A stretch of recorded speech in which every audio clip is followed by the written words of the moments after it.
games. Joey, why don't you get this started? They had a tough winter break. Why don't you give us a little recap? Maybe tell us what went wrong with the team during winter break.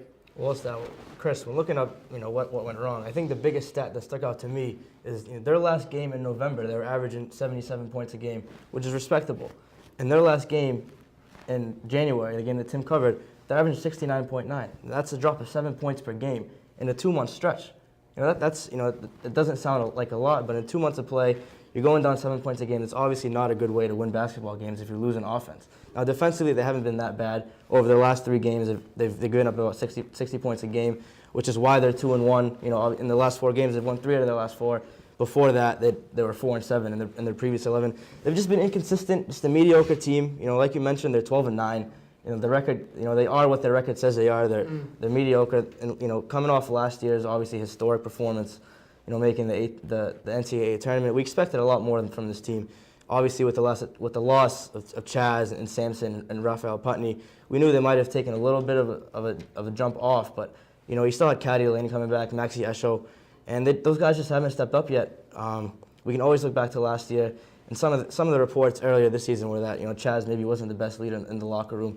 But you know what? On the court, he was. On the court, he brought you to the NCAA tournament. And right now, these guys aren't stepping up. I haven't seen a leader from them.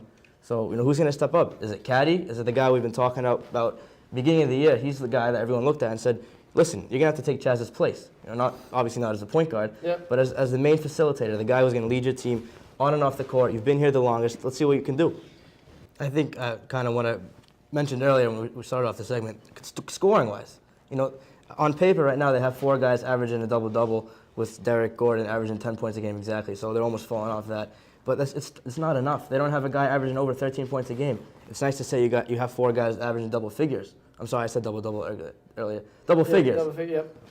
In the last 4 games, they've only had 2 guys score double figures, although they've won 3 out of those last 4. I don't think it's a consistent winning formula to have those points. Again, losing 7 points a game in the last, averaging 77 points a game only 2 months ago and losing 7 points on average in their last 2 months. What's happened? What's gone wrong? What happened to the system?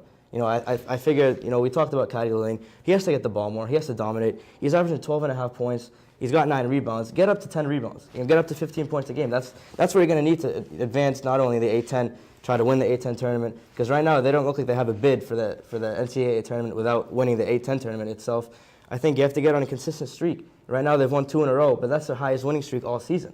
Last year they started off the season 9-0, and after they lost a couple of games, they went 6-0 in the span of 6 games. They had a winning streak last year. They haven't had it this year. I think that's a loss of confidence. Until you can win these next 2 games, get on a winning streak, show your fans and your team that we're legit. We can win more than 2 games in a row. They haven't done it all year. It seems ridiculous right now.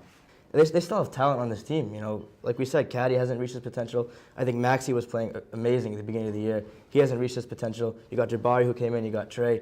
I don't think they've hit their stride yet, which is a good and a bad thing, but hopefully it's a good thing moving down the line.